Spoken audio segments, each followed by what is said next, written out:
Hi there everybody, welcome to another episode of Stand Your Ground Studio. Today I want to show you a perfect example of how the elite use half-truths and rumors to control the narrative and spoil truth in the minds of the masses.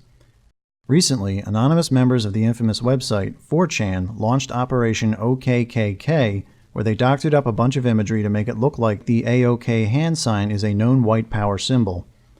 Several news sources then picked it up as credible information and effectively spread false news. Now, the official reason by 4chan members was to troll the leftist media, who seemed to call every political conservative a Nazi. And of course, it was all in good fun, according to them.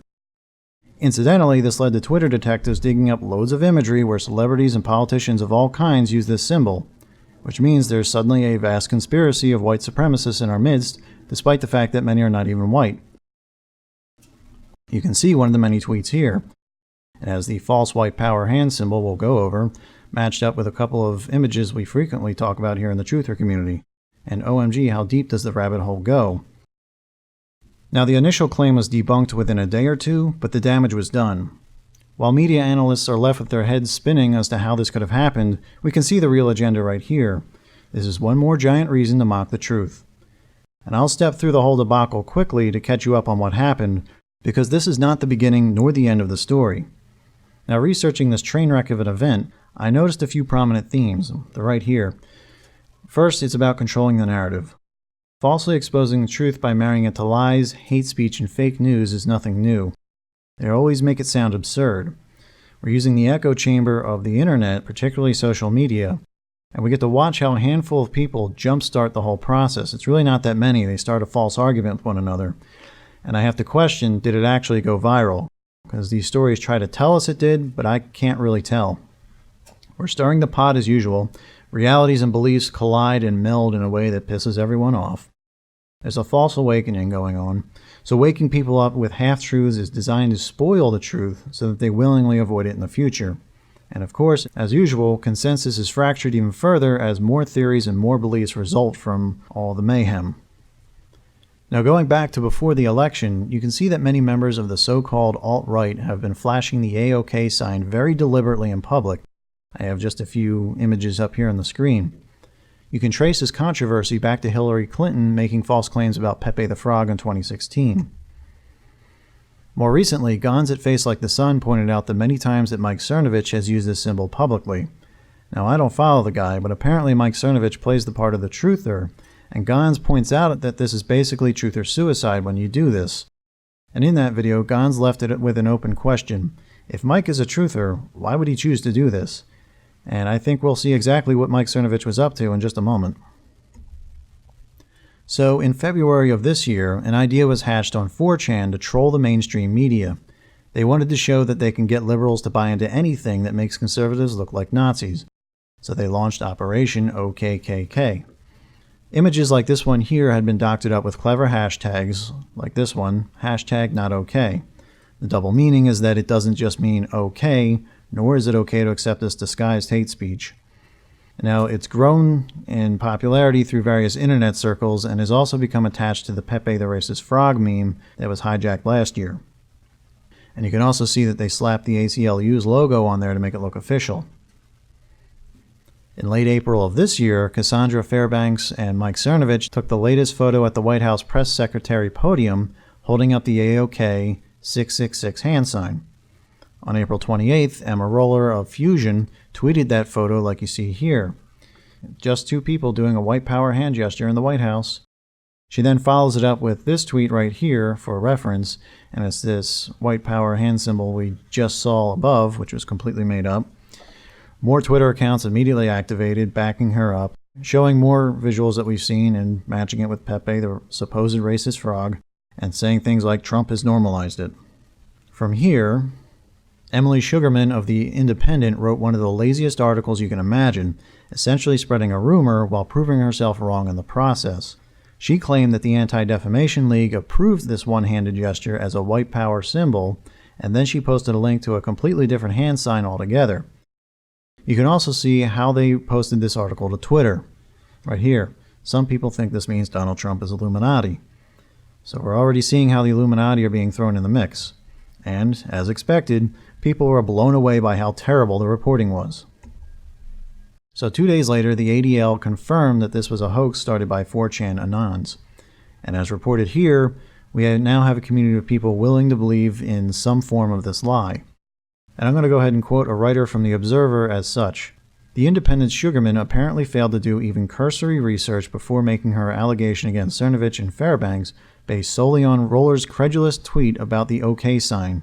It seems Sugarman's editors didn't have time for fact-checking either. So, as always happens, 4chan got what it wanted, an establishment media meltdown with no basis in reality. You need to be completely humorless or hysteria-driven journalist not to see what's funny about that. End quote. If you don't know my channel very well, I'll say it plainly. This did not happen by accident, and the media did not become so gullible all at once. They've been stepping into the fake news trap ever since they made a big deal out of it. Really, this serves to put the truth in plain sight and mix it with every form of ridiculous fakery you can find. And that begs the questions, why and how did they do it? And the answer is in the many responses on Twitter, which exploded with an outcry of people calling this piece lazy and desperate. Naturally, a ridiculous argument was started across the internet. And is focused entirely on the bogus claim that the AOK hand sign is a white supremacist signal. So we have outlets like Paul Joseph Watson and a morning crew at The Blaze doing what they do best, which is fanning the flames of an absolute dumpster fire, giving more attention to this topic than it deserves. Now, both of these outlets point out how ridiculous the white power claim is and then spend their entire segments mocking any liberal media that thinks this means everyone is a white supremacist. The message they're sending is, anyone who believes anything like this claim is a complete moron who falls for fake news. So again, we're associating the truth with bigotry, fake news, and media meltdowns based on fantasy. So go ahead and listen to these two clips if you want to get an understanding of why these outlets exist in the first place. They're gatekeepers. They're there to send people in the wrong direction and fan the flames of arguments online. When contacted about this controversy, Mike Cernovich gave this response here. It started off as a joke about Jay-Z. He and Beyonce used to do it, and some said it was an Illuminati symbol. We started doing it as a joke, and it took on a life of its own. So according to him, he thought he was having a little bit of fun at the expense of some Illuminati conspiracy theory, and other publications quote him as saying he didn't know about the 4chan operation. As always, it's played off as a fun joke. But as some articles point out, what does it say about the White House and press that they play jokes with a wink and a nod in the White House? And when does irony become reality? We don't know, the lines are blurring, they even say that in those articles. In any case, with the truth in plain sight, it's time to publicly make fun of it. It's time to wake up to the notorious AOK gang who have infiltrated every part of our society. From the article itself, trigger warning, Twitter detectives were inspired to do some research of their own, and the results are terrifying. Turns out that white power hand signal is everywhere, and you know where this is going. So here's Cassandra Fairbanks saying, there's literally a million photos of everyone from Beyonce to Obama doing it in photos, idiot. And she's talking to her accuser.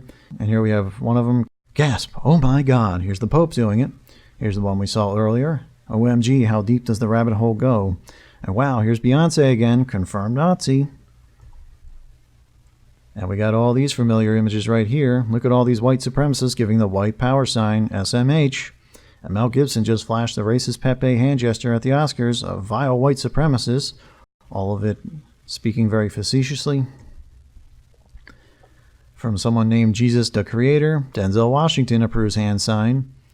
And here he is giving the 666 hand symbol right next to the 66 Great Looks headline right there. And over here we get to their main point. I can't believe an entire political party got trolled into going to war with a cartoon frog and some silly hand gesture. And taking it a step further, we're going to see this again. What's to stop the trolls taking over all symbols? What's to stop them from turning the rainbow flag into a racist symbol? We'll get back to that. But it gets more personal. How many times have you seen somebody defiantly flash one of these symbols saying, look, now I'm doing it. Does that make me part of some secret club? A little bit further down was this tweet. My kid made cheer yesterday, but according to The Independent and Emma Roller, they're white supremacists. So when people begin to mock the truth and defiantly flash these symbols themselves, they think they're taking ownership of this reality by making a joke out of it. Instead, the symbol propagates itself further and its true meaning becomes more obscured. So this tweet is right in line with another story that was posted only a couple of weeks earlier. Same thing's going on. So a children's baseball team was named the Illuminati as a supposed joke. In very much the same fashion, the echo chamber that is Twitter and mainstream media attempted to make it sound like it was a huge success and just plain brilliant. Friends of the guy who initially tweeted it asked if Beyonce was their mascot and also mentioned that their slogan ought to be, "The future is bright." They were aptly referring to an illuminated new age that is almost upon us, which is commentary that is rather on the nose for people who think it's just a joke. And of course, the "Trust No One" tagline on the baseball cap is the perfect ironic touch. You really should not be trusting these people. But this is also an example of how the enemy uses irony and humor to blur the lines of fact and fiction. People think stuff like this is a joke, which allows them to feel like they own it. But I guess no one wants to see the obvious symbolism right here, which is that our children are literally joining their team. Now I imagine when most people, when they hear about this white supremacist claim, will simply chalk it up to stupidity and fake news owning the day. And there's truth in that. And that truth is that everyone will interpret these symbols however they choose to interpret them. That's the power of projection. But there's more. There's already an effort to turn the peace sign, otherwise known as V for victory or V for fifth age, and turn it into a hate symbol. And this hasn't gained traction yet, but it needs to be noted. The symbol is meant to show that there are only two genders. And stopping right there, that is absolutely true. There are only two genders. That has always been the truth and always will be the truth. But that's not the message they're sending. In true form, we're marrying truth to hate. These people will send a warning to all those, quote, genderqueers to be careful. We're coming for you. It is menacing and it is meant to be hateful and to put people on notice that they need to be afraid. And it has nothing to do with the truth. That is exactly why the truth always sounds hateful, because it's always married to hate speech. Now, in the end, people are going to settle on whatever pieces of truth resonates with their worldview. And looking at a whole bunch of stories and how people are writing on it, they each took fragments of the truth and ran with it in their respective directions. So there's just two on the screen right here. The one on the top took it in the direction of, why are there Russians in the White House? Why are they flirting with the alt-right? What's going on there? This one down here completely ignores all the claims about white supremacy, but it says it's entirely probable that the OK hand sign flashed by Cernovich and Fairbanks has some in meaning. So they're taking bits and pieces of truth. And going a little bit deeper, on one hand, we have people who will think this is stupid on every level and will never buy into it. Just because someone flashes a common hand sign does not mean they're in some secret club. Fair enough. On the other hand, people are willing to notice that there is a clear intent to flash these signs for some reason. And when you point out that almost anybody can use them, you can imagine the arguments swirling around the internet right now, and at work, at lunch, at the grocery store. And after all that, good luck telling people that these symbols belong to a satanic cult that has hijacked the system from top to bottom. Can't wait to hear how it goes.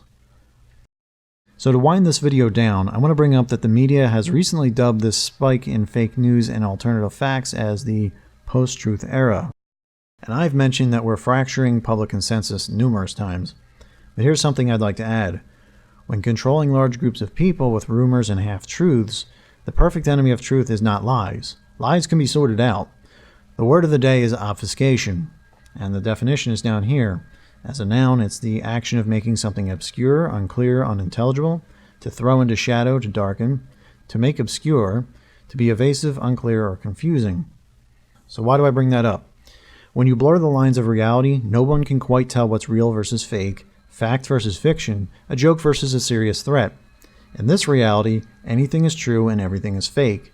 In this reality, the world can truly be flipped upside down.